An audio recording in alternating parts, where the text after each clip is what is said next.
Hmm.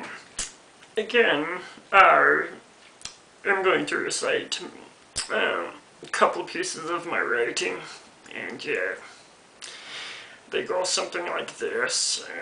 They're excerpts from my sad, sappy poetry collection, and hopefully you can take some of the wisdom from these pieces and bring them back into your life. Okay. These are just, the first one is, I think this is just a little excerpt, like a couple pieces.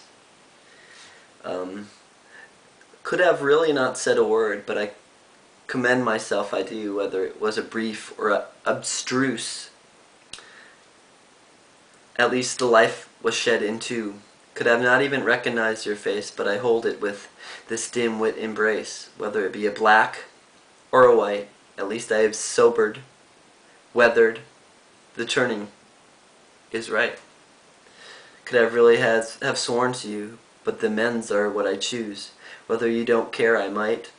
So what it does, it matters if we're right. At least I gave it a try. Could have just pissed on you, but I cried. Ignite that life in your eyes. Something is giving. It's in your mind. Couldn't explain it, but why should this matter to try? Tone-deaf measures of life. Composure sitting on a knife. And those, I didn't really even, I think those were little excerpts I had after a piece of poetry. I think I could probably read it, but I'll read that in the next excerpt of my sad, sappy poetry. But this one is called The Color Wheel, and it was created February, and it's called Color Wheel, The Refuge. Intricate this surrounding of the serious but yet casual being, concerned, crashing minds, melting melodies like butter, sticks of wonder, contributing, astonishing, casts, embellished hands, wands, to speak of such angelic busts of light hovering amongst the trees that whisper nothing but grace into space, face hanging captivated by the energies conjured by leaves, to retrieve a piece to the meaning of what constantly lies underneath feet, and which are the roots to which search avidly for the nourishment of your wandering palette of dancing color wheels rolling to a maze. So you have it. Color Wheel, The Refuge. Okay. More to be written, but please add on. This should be a learning experience. My curiosity lies with the ongoing eyes of the future, so to speak. There may be a right way of format to write, but as the words come to my ears, it is necessary to unleash the correct formulation, or more like the flow that comes with the ways the words are spoken, delicately off your satin tongue, slipping soliloquies, helping the muse see the forest you build with certain syllables, encasing the mood with your dim, elusive tone, amidst the adverse way you stumble upon the rhythm of how to write upon the abstruse locomotion mind of the recluse.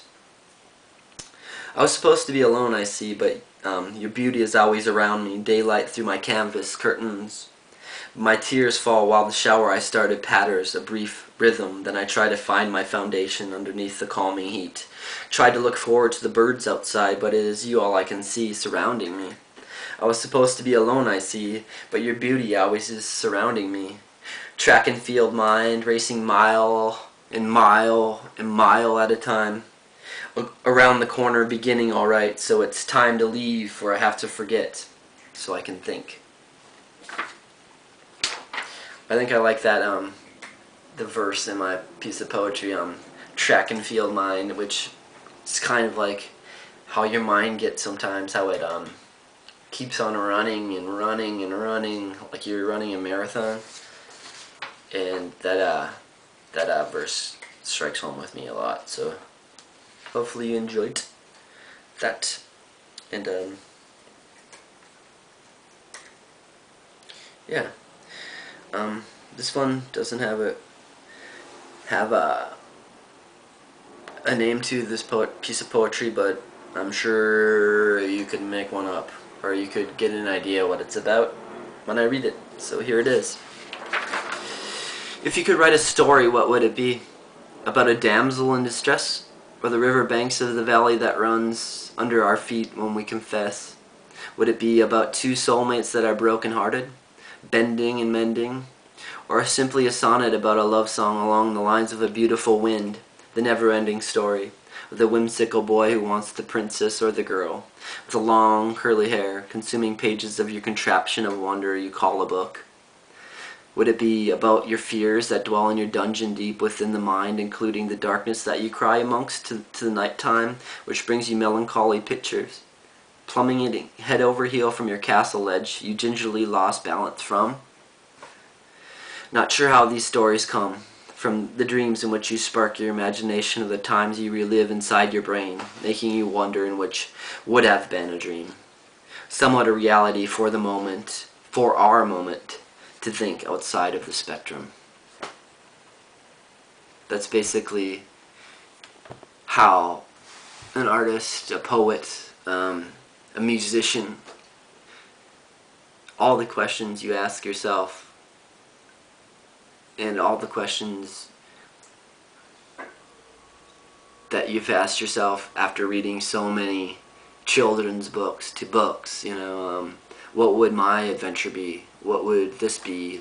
All the questions, basically, that piece of poetry is about, I think.